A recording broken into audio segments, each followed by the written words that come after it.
s'appelait Sandra, elle n'avait plus 20 ans. Sa vie c'était Facebook et c'était faire semblant.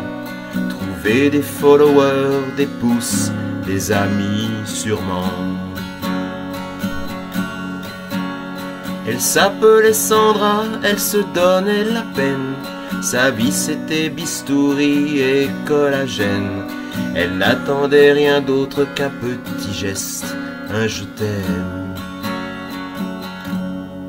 Comme un doigt, comme un doigt, comme un doigt, comme un doigt.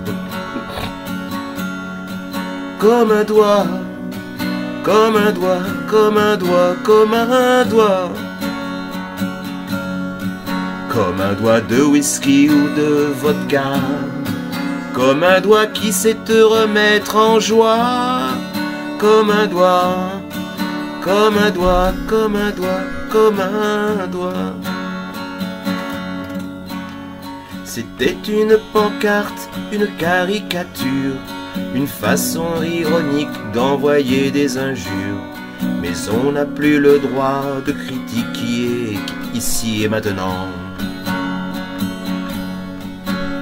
C'était une petite claque qui a eu pour effet de faire le buzz sur les plateaux de télé, alors qu'un petit geste tout simple suffisait. Comme un doigt, comme un doigt, comme un doigt, comme un doigt. Comme un doigt, comme un doigt, comme un doigt, comme un doigt.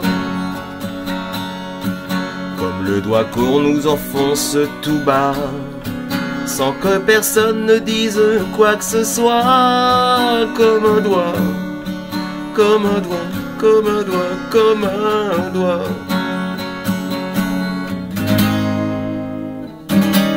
Il s'appelait Mario, mais ça ne lui plaisait pas. Il a choisi de se renommer Maria. Il a pris des hormones et s'est épilé sous les bras. Il s'appelait Mario, il n'avait pas 8 ans. C'était un petit bonhomme, ce n'était qu'un enfant. Pour réfléchir, on ne lui a pas laissé le temps. C'est comme ça, c'est comme ça, c'est comme ça, c'est comme ça. C'est comme ça, c'est comme ça, c'est comme ça, c'est comme ça. C'est comme ça qu'on influence les enfants.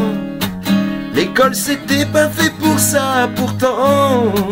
Mais voilà, le wokisme il est passé par là. Comme un doigt, comme un doigt, comme un doigt, comme un doigt. Comme un doigt, bien profond, comme un doigt, comme un doigt.